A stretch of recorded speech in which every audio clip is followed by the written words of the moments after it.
So let's solve a question based on prism. Question number 2, last lecture में हमने question 1 किया था, ये वाला क्वेश्चन हमने सॉल्व किया था, राइट।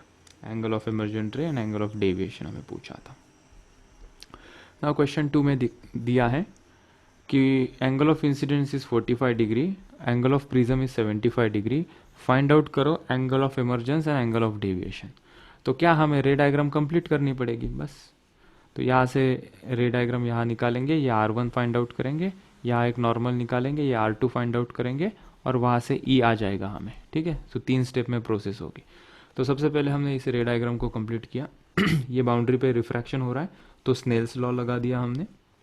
ये एयर मीडियम है, ये प्रिज्म है जिसका रिफ्रैक्टिव इंडेक्स √2 दिया है, ठीक है। ये एंगल ऑफ इंसिडेंस कितना है 45, angle of refraction R Snell's law से हम निकाल लेते हैं, ठीक है। So μ1 sin R1 is equals to μ2 sin R2, ये फॉर्मूला होता है। एयर जहाँ से इंसिडेंट रे है उसका रिफ्रैक्टिव इंडेक्स 1 है, एंगल ऑफ इंसिडेंस 45 है, इज इक्वल्स टू कहाँ पे लाइट जा रही है, प्रिज्म में जा रही है जिसका रिफ्रैक्टिव इंडेक्स √2 है, इंटू साइन R। तो यहाँ से साइन R आ जाएगा, ये 1/√2 sin 45, ये √2 इधर जाके 1/√2, सो 1/√2 इंटू 1/√2 1/2। तो sine R is equals to 1/2, मतलब R1 हमें मिल गया, दैट इज 30 डिग्री। सो इसको हमने R1 नाम दे दिया है, दैट इज 30 डिग्री। अभी क्या करेंगे, अब लाइट यहाँ से कितना रिफ्रैक्ट हो गई 30 डिग्री नॉर्मल से, अभी वो दूसरे सरफेस पे हिट करेगी, तो मुझे R2 चाहिए। R2 निकालने के लिए फिर से स्नेल्स लॉ ये बाउंड्री पे लगा सकते हैं, लेकिन हमारे पास एंगल ऑफ प्रिज्म गिवन है, R1 की वैल्यू है, तो क्यों ना हम A is equals to R1 plus R2 use करें।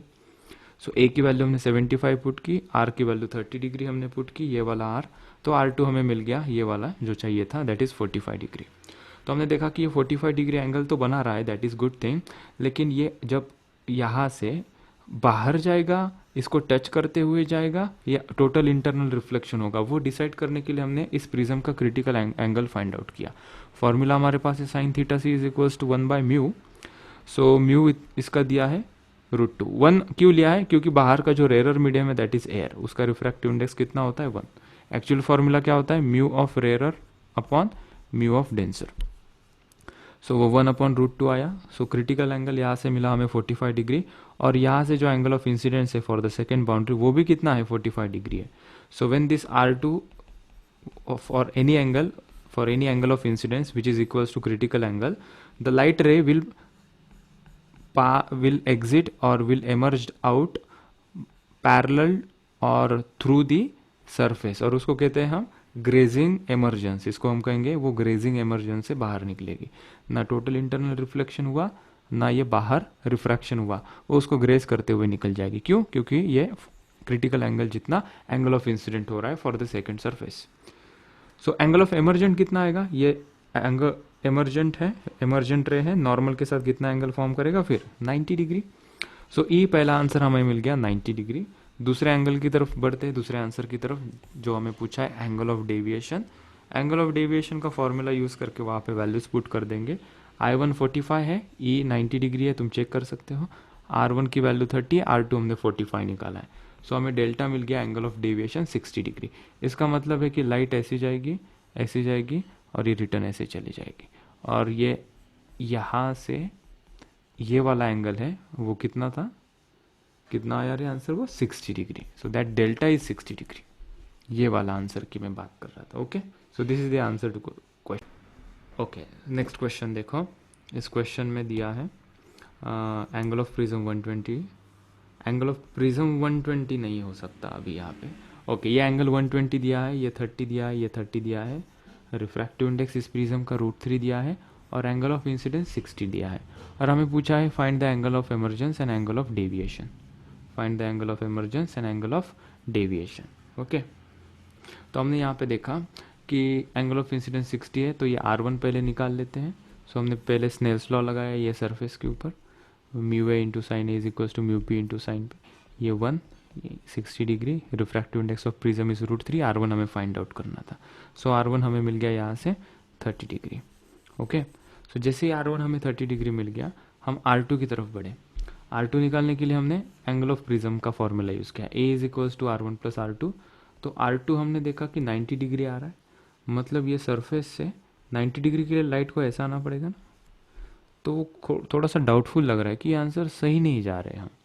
हमने देखा कि इसको वेरीफाई करने के लिए हमने क्या किया, हमने यहाँ पे देखा कि ये 120 डिग्री है, ये 30 डिग्री है, ये टोटल 90 डिग्री है, ये कितना एंगल आ रहा है, तो हमने देखा कि ये एंगल तो 60 डिग्री आ रहा है, तो ये एंगल कितना आएगा, तो हमने sum of the angle of a triangle देखा, तो 120 प्लस 60 180, तो यही खत्म हो रहा है, तो क्या ये 0 डिग्री हो सकता है। हमने कहा कैसे पॉसिबल है 0 डिग्री, एक आंसर 90 बता रहा है, एक आंसर यहाँ पे 0 बता रहा है, और दोनों भी दोनों तो है सेम ही, एक तो नॉर्मल के साथ है और एक इसके साथ है, वो तो पॉसिबल ही नहीं है।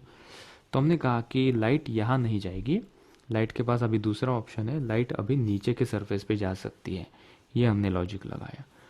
और एक चीज़ यहाँ पे नोट करो, जब लाइट अभी यहाँ से यहाँ जा रही है तो यहाँ पे एंगल ऑफ प्रिज्म तुम्हें कोई पूछेगा तो एंगल ऑफ प्रिज्म क्या होगा, देखो ये सरफेस और ये सरफेस के बीच में रिफ्रैक्शन हो रहा है, सो this is angle of prism.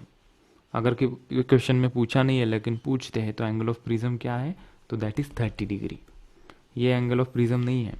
Angle of prism की डेफिनेशन क्या होती है, जो सरफेस पे रिफ्रैक्शन होता है उन सरफेस के बीच में जो एंगल होता है that is angle of prism.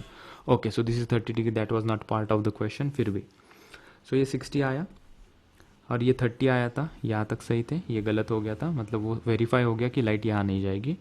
तो हमने देखा कि यहाँ से अभी लाइट इधर जा रही है, तो ये एंगल कितना होगा, तो ये एंगल हमने कैसे फाइंड आउट किया, देखो ये जो 60 डिग्री आंसर है वो हमने कैसे फाइंड आउट किया, ये 30 है और ये भी 30 गिवन था, और ये 90 डिग्री होगा नॉर्मल का इसके साथ, ये टोटल एंगल हमने देखा 90 प्लस 30 120 हो जाएगा, so this is 120, this is 30, तो बचा हुआ ये वाला कितना हो जाएगा, ये ट्रायंगल में हमने देखा 30 डिग्री।